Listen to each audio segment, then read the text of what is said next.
Bharatiya Janata party को मजबूती से आगे बढ़ाया है। राज्यसभा के माननीय सांसद आदरणीय सुभाष बराड़ा जी हमारे इस विधानसभा के जो पालक के तौर पर हम सब का मार्गदर्शन करने के लिए राजस्थान से यहां पधारे हैं। इनका जोरदार ताड़ियों से आप लोग स्वागत तो करेंगे, परंतु इनको जो भी मार्गदर्शन हम सबको देंगे, इनका मार्गदर्शन लेते हुए यहां रतिया विधानसभा के अंदर 8 तारीख को कमल का फूल खिला करके चंडीगढ़ में भेजने की जिनकी जिम्मेवारी लगी है, ऐसे स्वामी सुमेधानंद सरस्वती महाराज जी जो लोकसभा के सांसद भी रहे हैं। हमारे बीच में प्रोफेसर रविंदर बलियाड़ा जी जो हमारे आईसी आयोग के चेयरमैन हैं, हमारे जिला के लोकप्रिय अध्यक्ष बलदेव ग्रोहा जी, सुरेंद्र आर्य जी, वेद फूला जी, बलबीर बिश्नोई जी, अशोक झाकड़ जी, विनोद जग्गा जी, रमेश मेहता जी, केवल मेहता जी और सुखविंदर गोयल जी, हवा सिंह जी, जगदीश शर्मा जी, श्रीमती नेहा मित्तल जी, श्री भिवानी सिंह जी, राजेश कासवा जी, सुनील इंदौरा जी, कुलवंत सैनी जी, श्रीमती राखी मक्कड़ जी, अंकित सिंगला जी, सतपाल जिंदल जी, महेश वर्मा जी और रतिया की सरदारी, आप सबको दोनों हाथ जोड़ करके मैं राम राम करता हूं, सत श्री अकाल करता हूं। मेरा परम सौभाग्य है कि आज रतिया के सरदारी के बीच में आज इस नामांकन के अवसर के ऊपर मुझे आने का अवसर मिला है।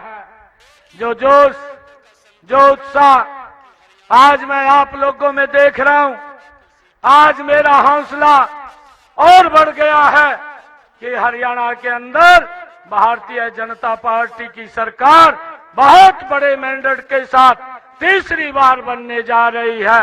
भाइयों, ये तय हरियाणा की जनता ने कर दिया है। भाइयों, आप लोगों का मैं दिल से धन्यवाद भी करना चाहूंगा कि पिछले लंबे समय से हमारी सरकार ने मजबूती से हरियाणा प्रदेश के अंदर बिना भेदभाव के, बिना क्षेत्रवाद के समान रूप से विकास करते हुए आदरणीय मोदी जी के नेतृत्व में हरियाणा को आगे बढ़ाने का काम ये हमारी सरकार ने किया है। भाइयों, अगर हम देखते हैं कि कांग्रेस लगातार झूठ बोल करके धोखा देने का काम कर रही है और आज मुझे इस बात का भी अचरज होता है कि जिसने 10 वर्षों तक झूठ बोल करके हरियाणा के ऊपर सत्ता हासिल की, आज वो हिसाब मांगते हुए घूम रहे हैं। भाइयों बहनों, मैं आज आप लोगों के बीच में ये बताना चाहता हूं कि जो लोग हिसाब मांग रहे हैं, भाइयों अपने कार्यकाल का भी वो समय देखने का, उसका भी हिसाब बताने का काम हरियाणा की जनता को करें। भाइयों, एक कहावत है, मैं उसको लगातार कहीं ना कहीं बोलता रहता हूं, परंतु आज फिर वो कहावत मेरी जुबान के ऊपर आई है। कांग्रेस की ये हालत है, एक कहावत है और ये कहावत है कि दिल में कसक है, दिल में कसक है, चेहरे पर नकाब लिए फिरते हैं। भाइयों, जिनके वही खाते स्वयं के खराब हैं, वो हमारा हिसाब लिए फिरते हैं। भाइयों, वो लोग जिन्होंने हरियाणा प्रदेश के अंदर भ्रष्टाचार को बढ़ाने का काम किया, जिन लोगों ने हरियाणा प्रदेश के अंदर भाइयों लोगों को लाइन में खड़ा करने का काम किया है, आज भाइयों वो हिसाब मांगते हुए घूम रहे हैं। मैंने तो यहाँ के जो विधायक हैं, हमारे विधायक जो रहे थे, मैंने उनको कहा था कि पार्टी का निर्णय है और हमने विकास में रतिया के कोई कोर कसर नहीं छोड़ी है।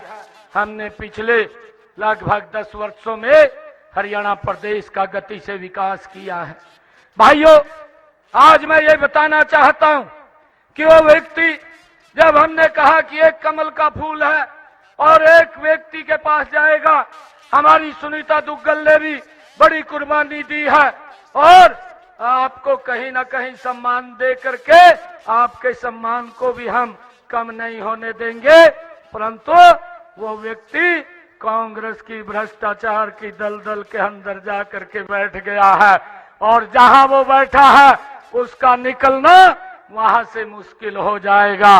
भाइयों, मैं आज आप लोगों के बीच में ये बताना चाहता हूं कि हमारी सरकार ने पिछले दिनों में जो ऐतिहासिक फैसले किए हैं, हमारे सरपंच साहिबान लगातार ये मांग कर रहे थे कि हमारी जो विकास कार्यों के ऊपर गांव में खर्च करने का जो लिमिट है उसको बढ़ाया जाए। वो 5 लाख रुपए थी। मैंने सभी सरपंच साहिबान को कुरुक्षेत्र के अंदर बुलाया और बुला करके ये निर्णय हमारी सरकार ने किया कि गांव के अंदर विकास कार्यों के ऊपर पैसा खर्च करने की लिमिट अब 5 लाख नहीं, वो 21 लाख रुपया हमारी सरकार ने करने का निर्णय किया है। भाइयों, हमने सरपंचों के गांव के विकास कार्यों के लिए पैसा भेजने में भी कोई कोर कसर नहीं छोड़ी। हमने ये आपके यहाँ रतिया विधानसभा के अंदर, मुझे खुशी है, अभी पिछले दिनों में 4 जून के बाद मैंने यहाँ की पंचायतों के अंदर पैसा जो भेजा है वो 37 करोड़ 44 लाख रुपया सरपंचों के खाते के अंदर विकास कार्यों के लिए भाइयों खर्च करने के लिए भेजा है। भाइयों, ये हमारी सरकार विकास को लेकर के गति से लोगों को आगे बढ़ाने का काम करती है। मैं आप लोगों को बताना चाहूंगा, हमने पिछले दिनों एक और ऐतिहासिक निर्णय लिया और वो निर्णय था कि जो तीज का पर्व था कि हमारे 50 लाख हरियाणा प्रदेश के परिवार जिनको 500 रुपए में गैस का सिलेंडर उपलब्ध होगा, ये निर्णय भी आपकी सरकार ने लिया है। भाइयों, जो लोग ये हिसाब मांगते घूम रहे हैं, भाइयों वो भी अपने कार्यकाल के बारे में प्रदेश के लोगों को बताने का काम करे कि उनके समय में लोगों ने कौन कौन से कष्ट सहे थे, किस प्रकार की समस्याओं का सामना लोगों ने करना पड़ा था। भाइयों, इनके समय के अंदर युवाओं का विश्वास उठ चुका था। युवा ये सोचता था नौकरी पढ़ने से नहीं, नौकरी तो किसी विधायक मंत्री के चक्कर काटने से मिलेगी। परंतु उस मिथ्या को हमने तोड़ने का काम किया। हमारी सरकार ने बिना पर्ची बिना खर्ची के गरीब परिवार के बेटे को भी हरियाणा सरकार में SC/ST की नौकरी देने का काम ये हमारी डबल इंजन की सरकार ने किया है। भाइयों, इस बात को हमने समझना है। ये लोग जिसके दल के अंदर जाकर के फंसे हैं, ये आप लोगों को फिर उसी लाइन के अंदर खड़ा करना चाहते हैं। भाइयों, बिजली की ये बात करते थे कि हम 24 घंटे बिजली देंगे, परंतु ये लोग बिजली नहीं दे पाए। मैं तो इनको बार बार पूछने का काम करता हूं कि भाइयों, कांग्रेस के नेता ये बताने का काम करे। मैं तो खुले मंचों से उनको ये बात कहने की बात करता हूं कि आपने 10 वर्षों के अंदर 2004 से लेकर के 2014 तक जो काम किए हैं, आप उसके बारे में बताने का काम करें। हर साल हमारी सरकार 2014 से लेकर के 2024 तक एक एक पाई का हिसाब देने का काम हमारी सरकार करती है। और ये लोग तो भ्रष्टाचार करने में मशगूल रहते थे। हमारी सरकार ने बिना भेदभाव के हरियाणा प्रदेश को विकास की ऊंचाइयों के ऊपर पहुंचाने का काम किया है। भाइयों, मुझे ये भी खुशी है आप लोगों के बीच में बताते हुए कि हमारी सरकार ने पिछले 10 वर्षों में अगर मेरे किसान की फसल का खराबा हुआ है, जितना मुआवजा हमारी सरकार ने दिया, अगर 60 साल कांग्रेस ने इस देश के ऊपर शासन किया है, उन 60 साल को जोड़ ले तो उतना मुआवजा फिर भी नहीं बनता जितना हमने 10 साल में किसान की फसल के खराबे का पहुंचाने का काम किया है। मात्र 1100 करोड़ रुपया ये 10 साल में किसानों को देने का काम किया। आपकी डबल इंजन की सरकार ने, मोदी जी के नेतृत्व के अंदर हमारी सरकार ने 13,500 करोड़ रुपया किसानों की फसल के खराबे का पहुंचाने का काम किया है। भाइयों, हमने एक और निर्णय किया कि अब की बार बरसात कम हो रही थी और उस बरसात के कारण हमने किसानों के खाते के अंदर प्रति एकड़ 2-2 हजार रुपया भी पहुंचाने का काम ये हमारी सरकार ने किया, ताकि किसान के खर्चे कम हो और उसकी इनकम बढ़े। ये भी निर्णय हमारी सरकार ने किया है। भाइयों, हमारी सरकार ने गरीब लोगों के लिए प्रधानमंत्री आवास योजना के तहत 50,000 हरियाणा प्रदेश के अंदर मकान बना करके देने का काम किया है।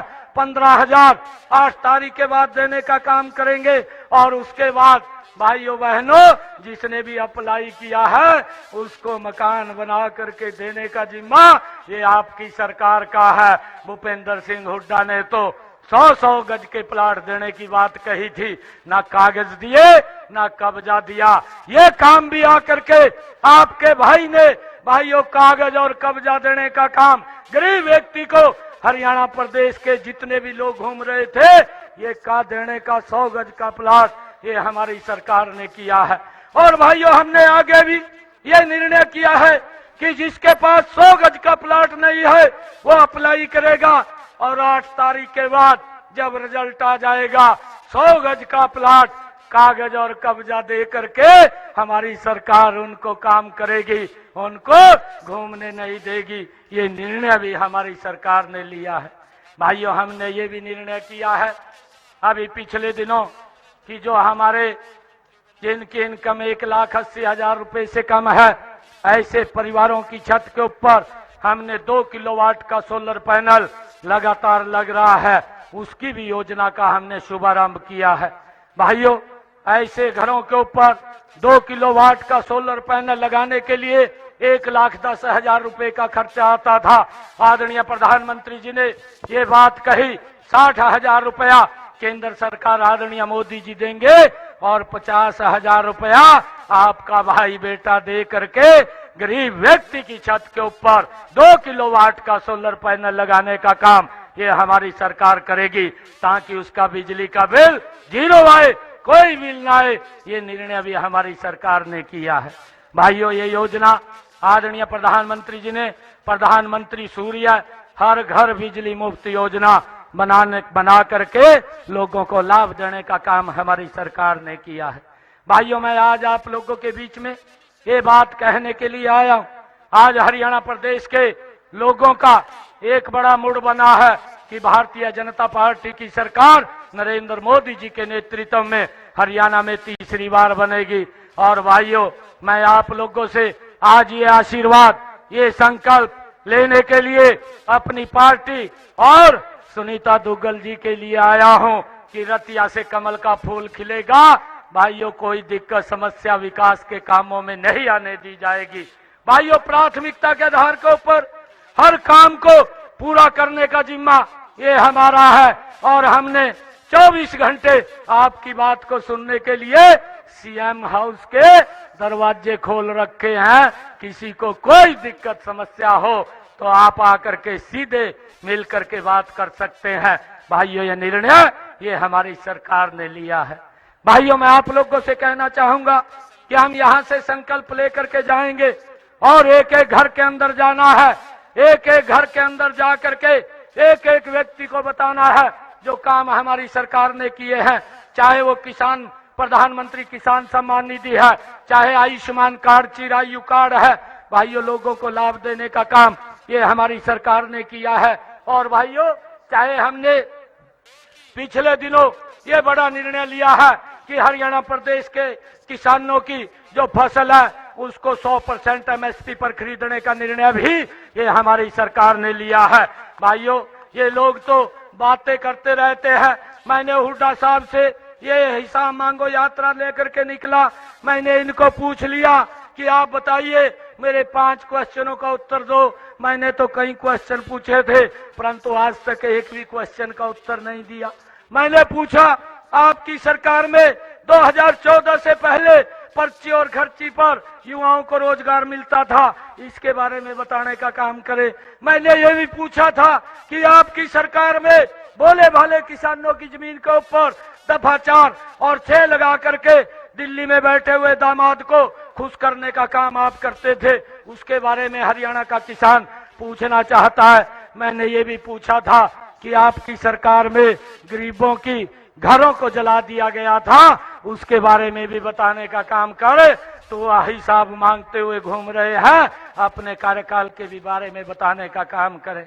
भाइयों, मैंने ये भी पूछा कि आप ये बताने का काम करें, आप 10 वर्ष तक हरियाणा प्रदेश के मुख्यमंत्री रहे, कितने गरीब लोगों का आपने फ्री में इलाज कराया है, उसकी भी लिस्ट जारी करें। आज हमने आयुष्मान चिरायु कार्ड के माध्यम से 5,763 करोड़ रुपया 20 लाख लोगों का आयुष्मान और चिरायु कार्ड के माध्यम से हरियाणा प्रदेश के अंदर इलाज कराने का काम ये हमारी सरकार ने किया है।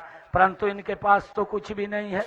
हमने पिछले भाइयों 10 वर्षों के अंदर 50,000 नए मकान बना करके चाबी सौंपने का काम किया। 8 तारीख के बाद 15,000 मकान